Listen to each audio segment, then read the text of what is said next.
Welcome back to the channel, YouTube. Let me talk to you.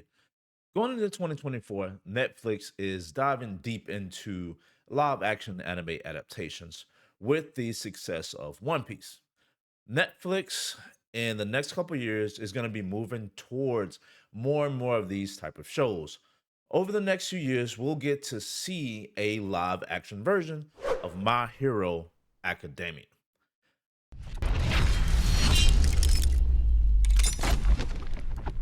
Now, the cast so far has not been set in stone, but the director has. Shinsuke Sato will be taking the helm of this live action version of My Hero Academia.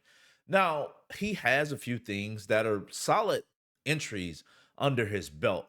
I Am Hero, Kingdom, and Alice in Borderland. Now, me personally, I've only ever seen one of these films, and that are just shows, and that's Alice in Borderlands. This show itself caught my eye about 2 years ago, where I binged the entirety of season one and season two in a matter of weeks. The show, it was well lit, the cinematographer was great, the cast was great, and they had really good chemistry. And the most important thing that the show did right was write great characters and have good character development. This is something to me, or just anything that is integral to telling a good story. Now, the TLDR for the show is that a group of people got transported to a random place where they fight for their lives in a seemingly life or death gaming scenario situation. After seeing Alice in Borderland, the live action adaptation of My Hero Academia is definitely in good hands as far as the directorial aspect, unless Netflix sticks its grubby corporate hands in the direction of the show. The one thing that is really going to hold me back from wanting to put all my excitement and expectations into this particular adaptation is the type of anime My Hero Academia is. My Hero Academia is an anime based around superpowers and superheroes.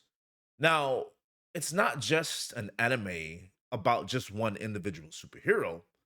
The world in its entirety is inherently born with a quirk, i.e., a superpower. This is what sets the anime and manga apart from Western comics. It's a world of superpowers where each individual has the ability to become a superhero from birth.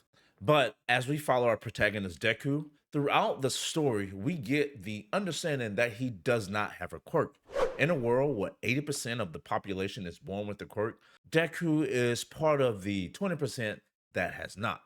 Upon meeting All Might, we get to see Deku's journey on becoming a superhero. All Might in this instance is essentially the Superman of the Western comics, if you want to make, say, that comparison.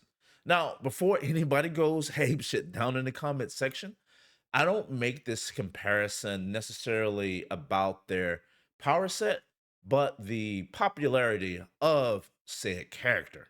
Unlike the success that they had with One Piece, this anime is completely different. The visual element that makes this anime what it is going to be hard to believe that Netflix can generally pull this off. Everything visually in this anime is done on such a great scale.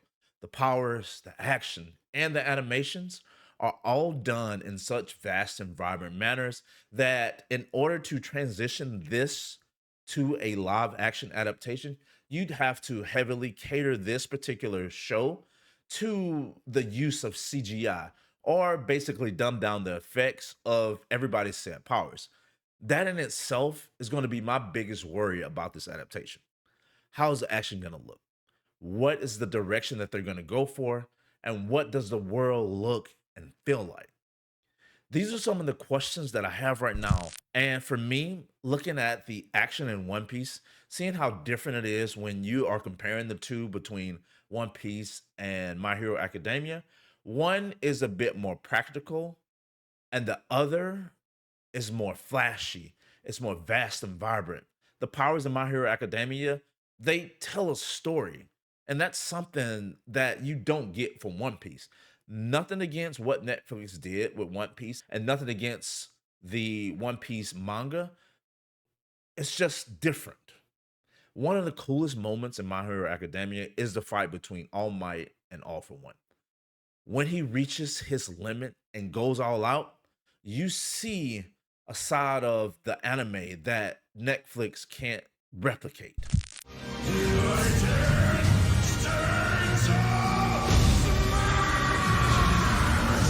Now, I generally watch all my animes with the subs, but this one time I think that the dub version of this scene just hits home just a bit harder.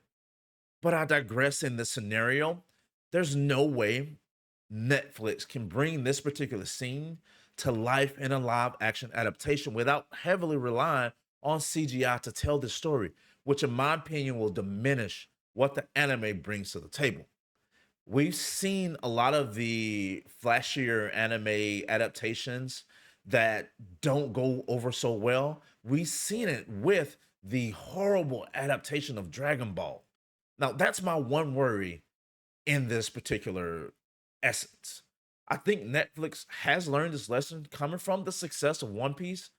You have to put the right people in the right place to make these things successful. And by relying on the actual creator of One Piece, this set itself apart from some of the other adaptations. This made the show, in a sense, much, much better. And hopefully, with this adaptation of My Hero Academia, they do the same if they really want this show to be successful. Over the next 2 years, we're probably going to get more of this news from Netflix about the story, about the cast, about the direction they want to take this show.